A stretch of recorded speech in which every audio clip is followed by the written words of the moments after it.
Hi friends, IPL 2025 season mega వేలం కోసం royal Challengers Bengaluru సిద్ధమవుతుంది. ఇప్పటికే రిటర్న్ చేసుకునే ఆటగాళ్లపై ఒక అవగాహనకు వచ్చిన ఆర్సీబీ మెగా వేలంలో అనుసరించవలసిన ప్రణాళికలను సిద్ధం చేసుకుంది. ఆర్సీబీ హెడ్ కోచ్ యాండీ ఫ్లవర్ నేతృత్వంలోని ఆర్సీబీ అప్కమింగ్ సీజన్ కోసం అన్ని విధాలుగా సిద్ధమవుతుంది. మరోవైపు బీసీసీఐ కూడా మెగా వేలం నిర్వహించడంపై ఫోకస్ పెట్టింది. రిటెన్షన్ పాలసీని రూపొందించే పనిలో నిమగ్నమైన బీసీఐ ఇప్పటికే 10 మంది కొనుగోలుదారుల సలహాలు, సూచనలను స్వీకరించింది. ఈ ఏడాది డిసెంబర్లో మెగావేలం జరిగే అవకాశం ఉంది. మెగావేలం రూల్స్ ప్రకారం గరిష్టంగా 4 నుండి 5 ఆటగాళ్లను మాత్రమే రిటర్న్ చేసుకునే ఛాన్స్ ఉంది. అయితే మెగావేలానికి ముందు ఆర్సీబీకి కొత్త కెప్టెన్ ఎంచుకునే పరిస్థితి ఏర్పడింది. విరాట్ కోహ్లీ తర్వాత ఆర్సీబీ సారథ్య బాధ్యతలను చేపట్టిన ఫాఫ్ డిప్లెసిస్ను మళ్లీ రిటర్న్ చేసుకునే అవకాశం లేదు. మరో 3 ఏళ్ల వరకు మెగావేలం జరగదు. ఈ పరిస్థితిలో 40 ఏళ్ల వయసున్న ఫాఫ్ డుప్లెసిస్ను రిటర్న్ చేసుకుని ఆర్సీబీ రిస్క్ చేయలేదు. ఒకవేళ రిటర్న్ చేసుకున్నా అతని కెప్టెన్సీ బాధ్యతల నుండి తప్పించే అవకాశం ఉన్నాయి.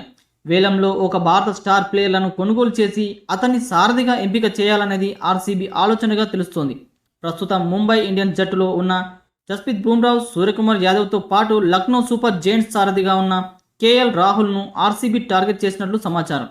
వీరందరికంటే విరాట్ కోహ్లీకి మళ్లీ సారథ్య బాధ్యతలు అప్పగించి తద్వారా జట్టుకు అవసరమైన ఆటగాళ్లను కొనుగోలు చేసే బాగుంటుందని కొనుగోలు ఓనర్లు ఆలోచిస్తున్నట్లు తెలుస్తోంది. మళ్లీ సారథ్య బాధ్యతలను చేపట్టేందుకు విరాట్ కోహ్లీ సుముఖంగా లేకున్నా అతన్ని ఒప్పించే ప్రయత్నం చేస్తున్నట్లు ఆర్సీబీ వర్గాలు పేర్కొంటున్నాయి. జట్టు కోసం ఏదైనా చేసేందుకు విరాట్ కోహ్లీ రెడీగా ఉంటాడు. ఈ కోణంలోనే విరాట్ కోహ్లీని మళ్లీ సారథ్య బాధ్యతలను చేపట్టేలా ఒప్పించే ప్రయత్నం చేస్తున్నట్లు తెలుస్తోంది. ఏది ఏమైనా విరాట్ కోహ్లీ మళ్లీ ఆర్సీబీ సారథ్య బాధ్యతలు చేపడితే ఆ జట్టు అభిమానులు సంతోషానికి హద్దులే ఉండదు. ఇప్పటికే అభిమానులు కెప్టెన్సీ బాధ్యతలు తీసుకోవాలని సోషల్ మీడియా వేదికగా కోహ్లీని కోరుతున్నారు. ప్రస్తుతం లండన్లో ఉన్న విరాట్ కోహ్లీ విశ్రాంతి సమయాన్ని కుటుంబ సభ్యులతో గడుపుతున్నాడు. సెప్టెంబర్లో బంగ్లాదేశ్తో జరిగే 2 టెస్టుల సిరీస్తో మళ్లీ కోహ్లీ బ్యాట్స్ పట్టుకుంటాడు. ఫ్రెండ్స్, ఈ విషయంపై మీ అభిప్రాయం ఏంటో కామెంట్ బాక్స్లో కామెంట్ చేయండి. వీడియో నచ్చితే లైక్ చేసి సబ్స్క్రైబ్ చేసుకోవడం మర్చిపోకండి.